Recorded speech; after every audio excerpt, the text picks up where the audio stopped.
Previous video में हमने dying declaration को थोड़ा सा ऊपर से देखा तो था, बट आज इस वीडियो में हम डाइंग डिक्लेरेशन की एक डिटेल स्टडी करेंगे। सेक्शन 26 क्लॉज ए जो है डाइंग डिक्लेरेशन से डील करता है।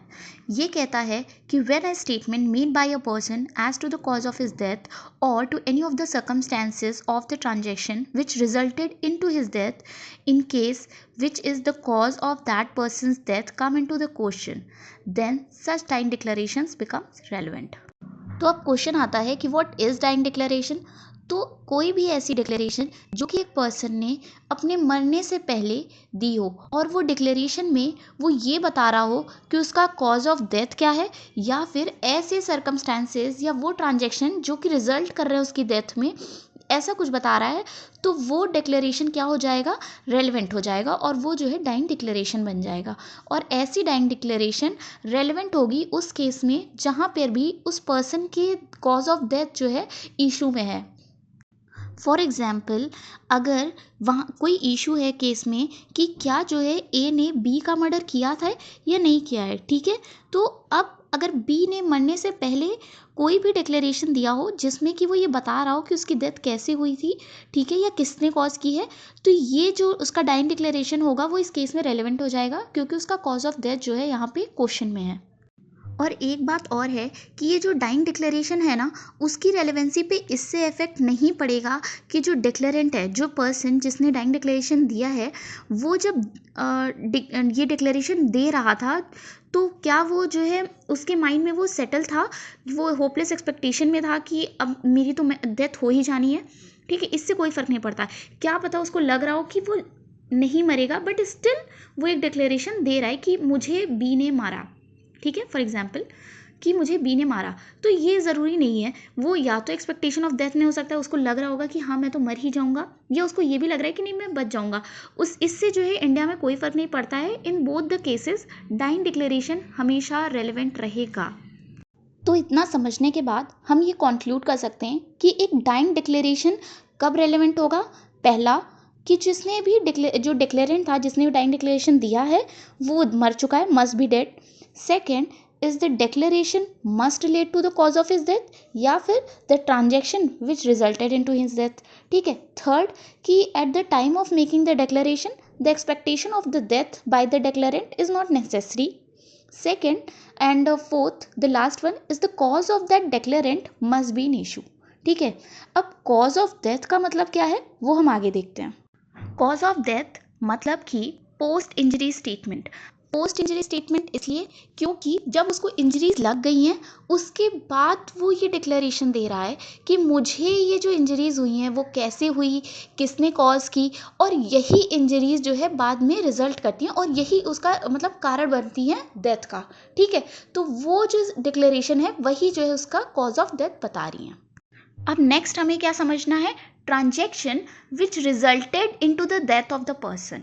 अब यहाँ पर ट्रांजेक्शन से क्या मतलब है, ट्रांजेक्शन से मतलब है कि छोटे छोटे सीरीज ऑफ एक्ट्स, ठीक है, जो कि एक दूसरे में इंटरलिंक्ड है और उसी सीरीज ऑफ एक्ट्स में क्या हुआ है, जो जो पर्सन है, जो डिक्लेरेंट है, उसकी डेथ कॉज हुई है, ठीक है। तो वो ट्रांजेक्शन क्या हो जाएगा, रेलेवेंट हो जाएगा ऑब्वियसली, ठीक है।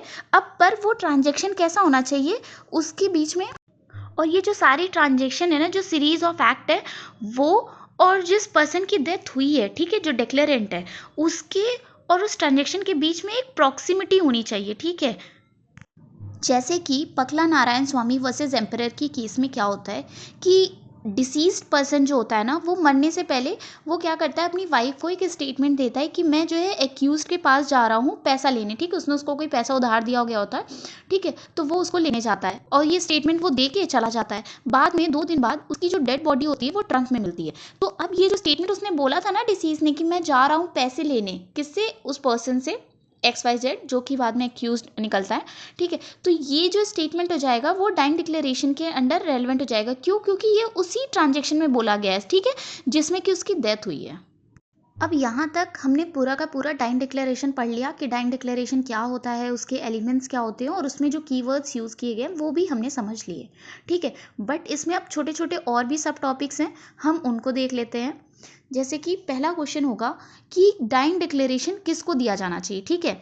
तो ये कोई भी स्पेसिफिक पर्सन का मेंशन नहीं है, किसी भी पर्सन को दिया गया किसी को भी दिया जा सकता है dying declaration. It could be a doctor, a magistrate, a friend, even a police officer.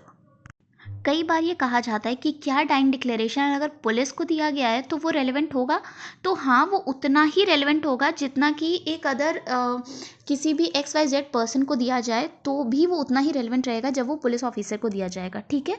हालांकि अगर वो मैजिस्ट्रेट के सामने दिया जाए या डॉक्टर के सामने दिया जाए तो उस डिक्लेरेशन की वैल्यू, एविडेंशियरी वैल्यू थोड़ी और ज़्यादा बढ़ जाती है। बट ऐसा कुछ भी नहीं है कि अगर वो पुलिस को दिया गया है वो डाइंग डिक्लेरेशन तो वो जो है इररेलेवेंट हो जाएगा स्ट्रेट वे, ठीक है। अच्छा, अब यहाँ से ही ना एक और कॉन्सेप्ट निकल कर आता है कि FIR as a dying declaration, ठीक है। तो अगर किसी पर्सन ने, कोई इंजर्ड पर्सन है, वो जाता है, वो FIR लॉन्च करता है, ठीक है, और उसके बाद उसकी डेथ हो जाती है, ठीक है, तो वो जो FIR में जो भी उसने स्टेटमेंट रजिस्टर करवाई थी, वो सारी स्टेटमेंट जो उसने रिकॉर्ड करवाई थी FIR में, वो जो है रेलिवेंट हो जाएगी एज अ डाइंग डिक्लेरेशन, ठीक है। अब हम लोग आ जाते हैं एक अलग इम्पॉर्टेंट कॉन्सेप्ट पे कि मान लीजिए किसी पर्सन ने पूरा का पूरा डाइंग डिक्लेरेशन तो दे दिया, ठीक है, बट उसमें लास्ट में कोई एक फॉर्मल क्वेश्चन उससे पूछा गया और वो उसका आंसर नहीं दे पाया, उससे पहले ही उसकी डेथ हो जाती है, तो क्या वो डाइंग डिक्लेरेशन रेलेवेंट होगा या नहीं होगा। तो इसमें दो केसेस हो सकते हैं।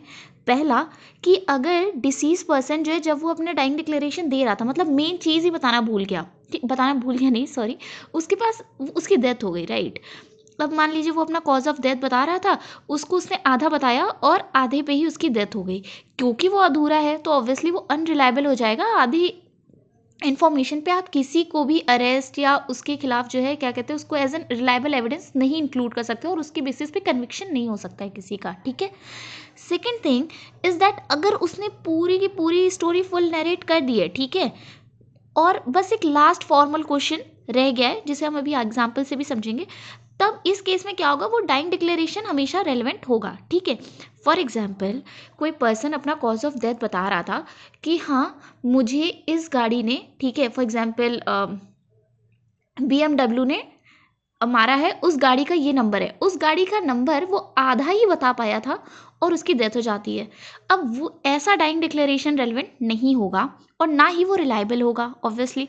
एंड सेकेंड, मान लो कोई पर्सन था, उसने पूरा डाइंग डिक्लेरेशन बता दिया कि हाँ मुझे ब्लू कलर की एक BMW थी और उसमें ये पर्सन बैठा था, मैंने ठीक से देखा था और ये सब बताया, और लास्ट में उससे जो पर्सन था उसने बोला कि पक्का तुमने उसको देखा था, वो वही इंसान था, ठीक है। एक लास्ट फॉर्मल क्वेश्चन था जिसका उसको आंसर हाँ या ना में देना था कि इज ही श्योर और नॉट, पर इतना वो बताता उससे पहले उसकी डेथ हो गई।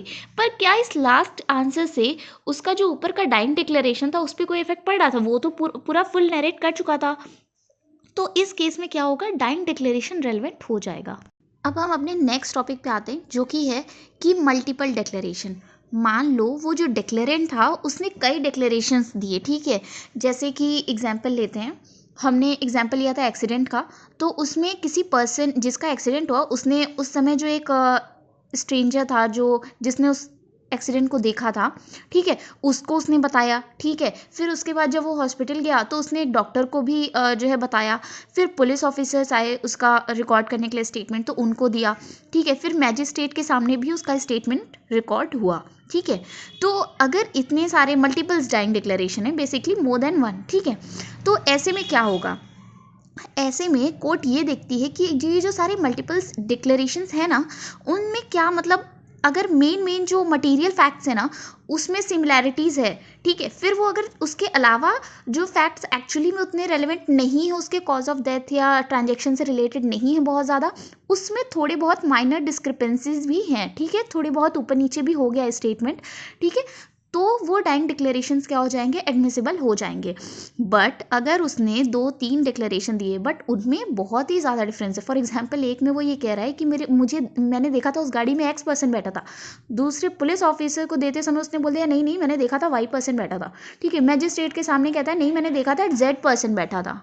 तो ये जो ऊपर नीचे हो रहा है उसके डाइंग डिक्लेरेशन में, ये जो डिस्क्रिपेंसीज आ रही हैं, ये जो डिफरेंसेस आ रहे हैं, वो छोटे नहीं है, माइनर नहीं है, ये मेजर है, ठीक है। और ऐसे केस में क्या होगा, एंड ऐसे केसेस में होगा क्या, ये जो डाइंग डिक्लेरेशन होगा ना जिसमें इतनी मेजर डिस्क्रिपेंसीज होंगी तो वो इनएडमिसिबल हो जाएगा and even it could can not be the sole basis of conviction, उस पर कन्विक्शन नहीं बेस्ड होगा। कोर्ट जो है और भी सर्कमस्टेंशियल एविडेंस देखेगी ताकि उस पर कन्विक्शन बेस कर सके। अब यहाँ से हम अपने नेक्स्ट इंपॉर्टेंट टॉपिक पे जाते हैं, what is the evidential value of dying declaration. जो डाइंग डिक्लेरेशन होते हैं वो रेलिवेंट होते हैं, ठीक है, और ऐसा कोई भी रूल ऑफ लॉ नहीं है that dying declaration should not be accepted unless it is corroborated, ठीक है।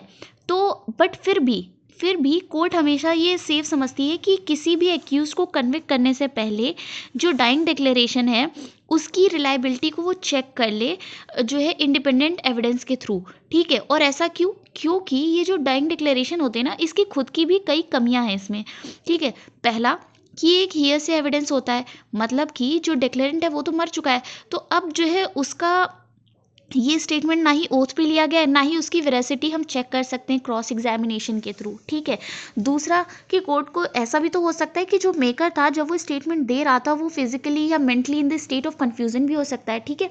तो इसलिए भी जो है डाइंग डिक्लेरेशन कई बार जो है कोर्ट सेफ समझती है कि उसे कोरोबोरेट किया जाए।